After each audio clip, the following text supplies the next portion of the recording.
warahmatullahi wabarakatuh. Selamat pagi dan salam sejahtera untuk kita semua.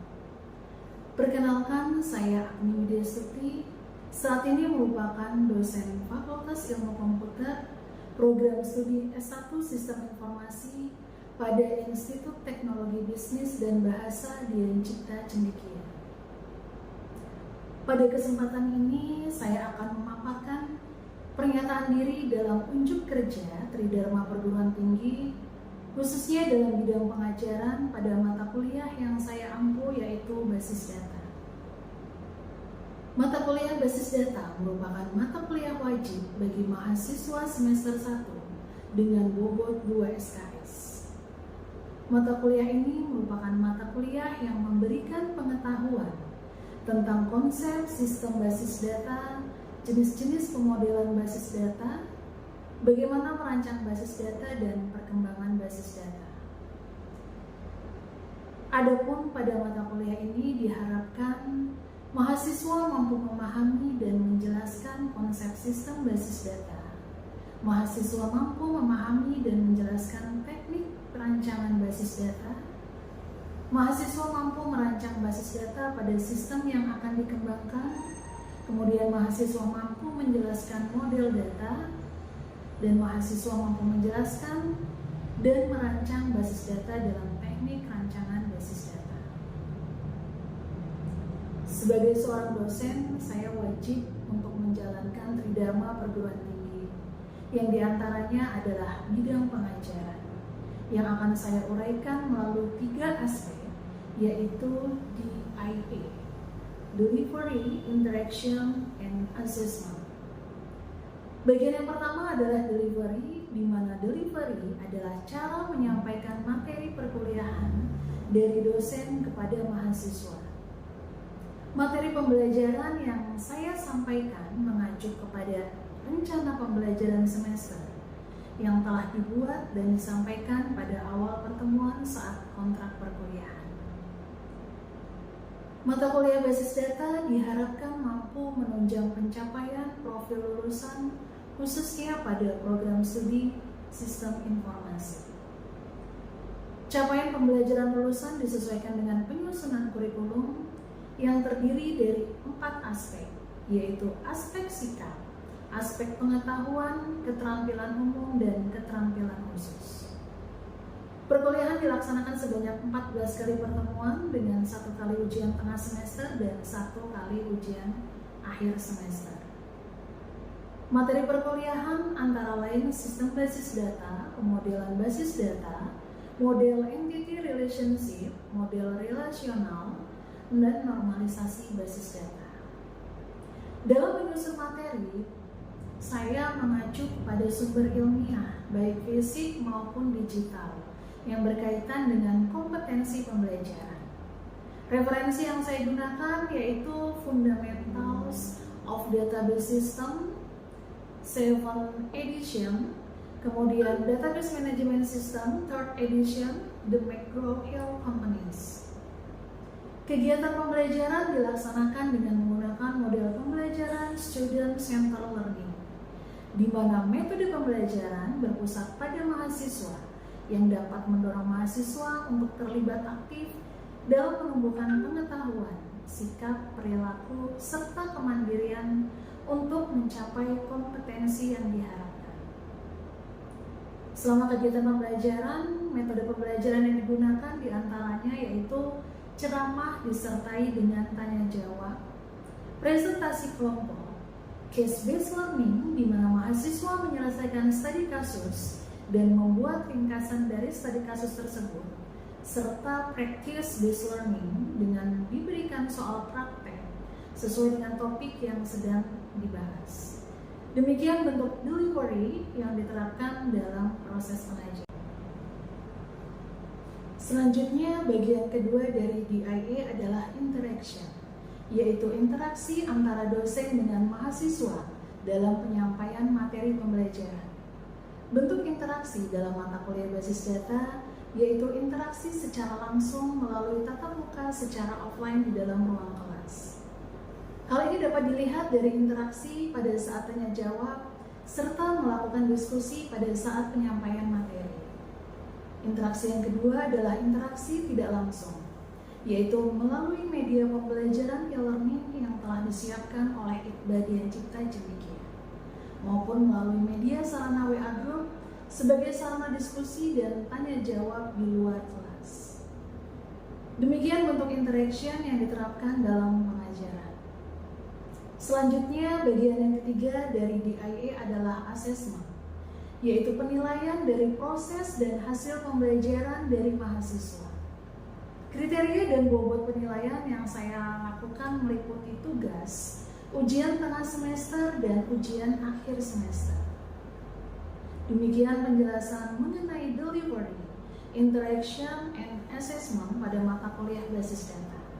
Selanjutnya, berikut akan ditayangkan cuplikan dari kegiatan pembelajaran pada mata kuliah basis data. Selamat menyaksikan. Assalamualaikum warahmatullahi wabarakatuh. Waalaikumsalam warahmatullahi wabarakatuh. Kabar teman-teman semua? Baik. Semua ya? Sehat. Sehat? Alhamdulillah. Baik, hari ini kita bertemu kembali di mata kuliah basis data. Ya, minggu lalu kita sudah di pertemuan ke-8 dan hari ini kita masuk di pertemuan ke-9. Baik, hari ini kita akan bahas di pertemuan ke-9 materi yang baru, yaitu Entity Relationship Diagram. Sebelum kita lanjut untuk materi FD, kita akan melakukan post test terlebih dahulu, ya, untuk mereview materi yang minggu lalu mengenai basis data. Jadi teman-teman semua bisa membuka handphone-nya. Kita akan melakukan evaluasi menggunakan aplikasi Kabur. Silakan dibuka untuk post-testnya. Baik, untuk post-test kita hari ini ya, untuk review materi minggu lalu, kita akan gunakan melalui Kabur. Silakan untuk menginputkan untuk pin gamenya. Dibuka Kabur terlebih dahulu, setelah itu masukkan pin gamenya yaitu 7329202. Oke, beberapa sudah masuk. Rika, Sivan. Baik ya, kita akan melakukan proses. Jadi di sini ada beberapa pertanyaan, kemudian nanti teman-teman silakan menjawab sesuai dengan pertanyaan yang ditampilkan di Kabur. Kita mulai ya untuk pertanyaan yang pertama.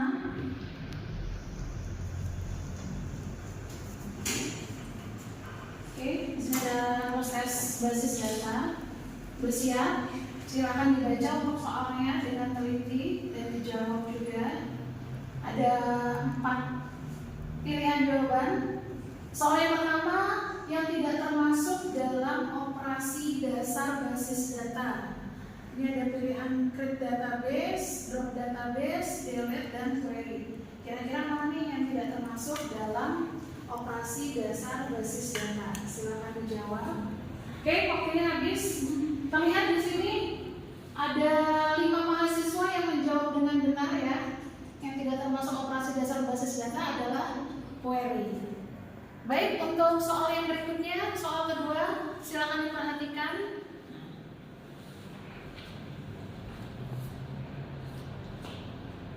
Baik, soal multiple choice, soal yang kedua. Penambahan atau pengisian data baru ke dalam file atau tabel menggunakan perintah, apakah perintah update, apakah perintah insert, ataukah perintah create atau drop? Kira-kira jawabannya yang mana nih? Nah, ini minggu lalu kita sudah bahas ya materi ini. Untuk review kembali, apakah teman-teman semua masih mengingat materi minggu lalu? Oke, ada 6 mahasiswa yang menjawab dengan benar. Yang merupakan penambahan atau pengisian data baru ke dalam file itu adalah update. Oke, stop dulu guys. Lanjut. Baik, ini kita sudah mengerjakan proses ya untuk mereview materi yang minggu lalu. Selanjutnya kita akan bahas ini materi selanjutnya mengenai entity relationship diagram. Oke. Nah, ini untuk capaian pembelajaran di materi IRB ini, harapannya setelah kalian mempelajari materi ini, mahasiswa mampu memahami dan menjelaskan teknik-teknik perancangan basis data. Nah, itu sudah mulai nih kita belajar teknik perancangan basis data. Baik, berikutnya untuk materi atau bahan kajian yang akan kita bahas, yang pertama adalah konsep rancangan basis data, entity chart, kemudian ada konsep rancangan basis data, entity relationship diagram, dan yang ketiga adalah konsep rancangan basis data normalisasi. Nah, ketiga rancangan ini akan kita bahas di pertemuan ini. Oke, kita langsung masuk ya. Ini ada model entity relationship. Ada yang sudah pernah mendengar istilah IRB atau baru hari ini? Baru kali ini ya? Baru kali ini. Oke, untuk entity relationship diagram ini merupakan model entity relationship, merupakan penyajian data dengan menggunakan entitas dan relationship. Entitas teman-teman sudah paham ya, minggu lalu kita sudah bahas di pertemuan-pertemuan sebelumnya apa itu entitas, apa itu atribut, apa itu relationship. Nah, ini diagram ini membahas tentang entitas dan relationship. Kenapa kita memilih model IRB di dalam basis data ini?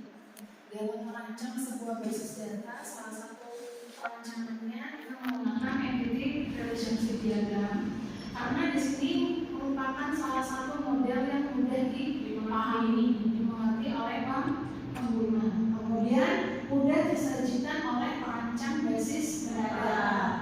Jadi sebelum mengimplementasikan di dalam BPNS, seorang perancang basis data itu akan membuat yang namanya entity relationship diagram. Oke, yang berikutnya, nah ini teman-teman bisa lihat di sini ya. Ini ada gambaran sebuah IRB. Nah, ini ada diagram entity relationship. Ini merupakan model konseptual untuk menggambarkan struktur logis dari basis data. Nah, ini teman-teman bisa lihat nanti ini simbol-simbolnya berbeda ya. Nah, ini ada customer name, ada customer street, ada customer city, ada customer ID, kemudian ada amount dan lain-lain. Oke, nah, kita akan bahas sebelum kita menggambar mendesain sebuah entity relationship diagram, kita harus mengerti terlebih dahulu simbol-simbolnya apa saja sih yang akan digunakan untuk membangun sebuah IRB. Simbol yang pertama, di sini ada yang namanya entitas atau entity. Ya, kalian harus paham nanti supaya ketika membangun sebuah IRB kalian tidak bingung lagi. Nah, entity ini digunakan untuk apa? Ini merupakan kumpulan dari entitas yang jenis. Entity set dapat berupa apa saja? Objek secara fisik, objek secara konsep. Jadi ada objek secara fisik dan ada objek secara konsep. Itu untuk entity, ingat simbol yang pertama adalah entity. Kemudian yang kedua, di sini ada simbol relationship. Kalau kalian menggambarkan entity tadi ya, kemudian kalau mau menggambarkan sebuah relationship, ini adalah simbol seperti ini. Relationship itu apa sih? Hubungan yang terjadi antara satu objek. Jadi relationship ini merupakan hubungan yang terjadi antara entitas satu dengan entitas yang lain. Ada entitas satu dengan yang lainnya, kemudian dihubungkan menggunakan relationship. Oke, yang berikutnya, simbol yang berikutnya adalah atribut. Masih ingat ya perbedaan antara entitas dengan atribut? Masih ingat? Masih. Contoh dari entitas. Mahasiswa, oke. Di dalam entitas mahasiswa terdiri dari beberapa atribut. Apa saja, Lovia? Atribut yang ada di dalam mahasiswa? Ada NPM, kemudian apa lagi atributnya? NPM, identitasnya kan. Kemudian selain NPM apa lagi? Siapa yang bisa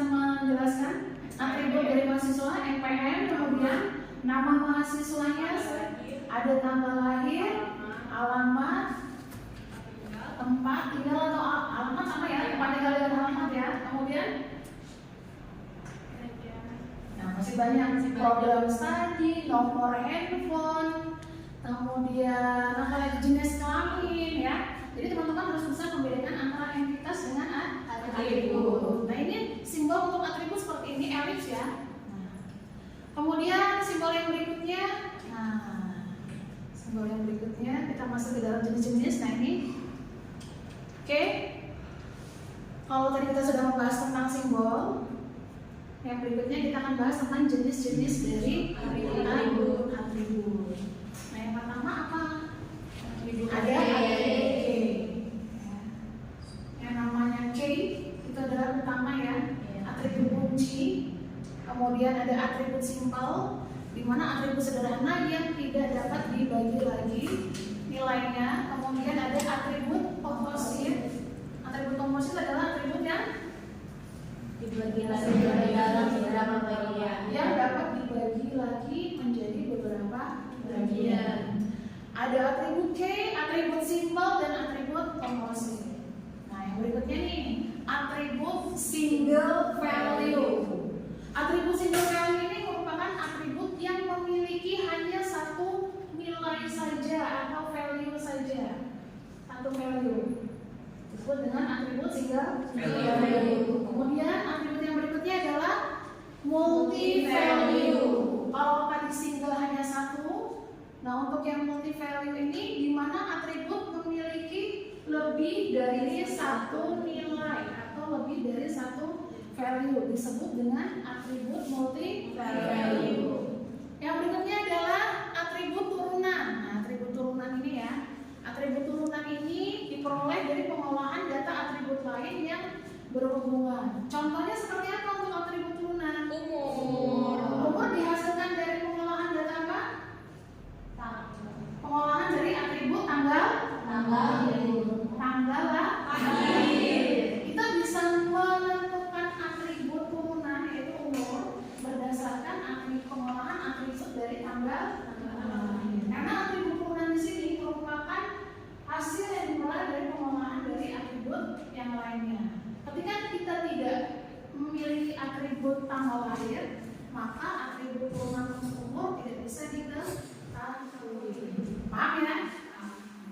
Jadi dimulai dari atribut yang pertama adalah atribut K, kemudian simbol, kemudian komposit, kemudian ada single value, atribut turunan. Oke, yang berikutnya, nah ini kita nanti lihat contoh dari jenis-jenis atribut yang tadi. Untuk komposit tadi ya, komposit tadi itu adalah atribut yang dapat dibagi nilainya. Contohnya apa untuk atribut yang dapat dibagi nilainya? Alamat.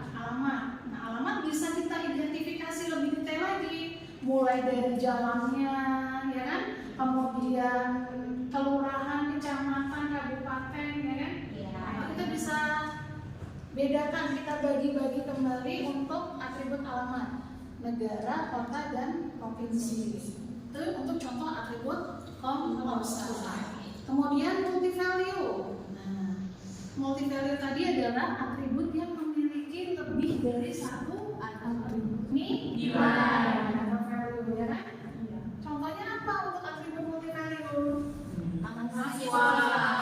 Kenapa bisa di Baik, untuk selanjutnya ya, tadi kita sudah membahas mengenai materi NDK Relationship Diagram, mulai dari simbol-simbolnya, kemudian jenis-jenis atribut dan lain. Sekarang saatnya kita akan mengerjakan tugas. Di sini saya akan membagi menjadi 3 kelompok ya. Silakan nanti membentuk kelompok, ada kelompok 1, 2, dan 3. Kemudian apa sih yang akan kalian diskusikan untuk tugas kelompok hari ini? Yang pertama adalah nanti masing-masing kelompok ini akan membahas soal nomor 1 sampai dengan nomor 3. Silakan kalian diskusikan. Untuk soal yang pertama menyebutkan dari yang terkecil sampai membentuk sebuah basis data. Kemudian soal yang kedua, nanti teman-teman silakan diskusikan. Sebutkan entitas apa saja dan atribut apa saja dari masing-masing entitas. Ini studi kasusnya tentang pengolahan nilai mahasiswa. Jadi kira-kira pengolahan nilai yang ada di siaran itu yang terlibat entitasnya apa saja dan atributnya apa saja. Kemudian yang berikutnya soal diskusi yang ketiga, teman-teman nanti bisa membahas mendiskusikan tentang studi kasus penjualan.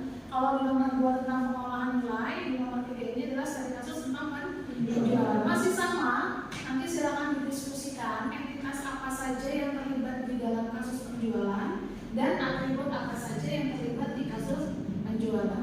Oke, jelas ya? Untuk jelas kelompoknya ya. Ada pertanyaan? Atau sudah jelas? Kalau sudah jelas, silakan untuk kelompok diskusikan. Saya berikan waktu 15 menit untuk diskusi. Setelah itu nanti akan kita bahas untuk semua kelompok. Oke, silakan. Jadi kelompok 1 ya. Kelompok 1 ada 4 peserta, kelompok 2 3 mahasiswa dan kelompok 3 ada 3 mahasiswa. Silakan didiskusikan.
Ada 3 kelompok ya, kebetulan pas nih soalnya ada 3, berarti akan dibahas oleh masing-masing kelompok.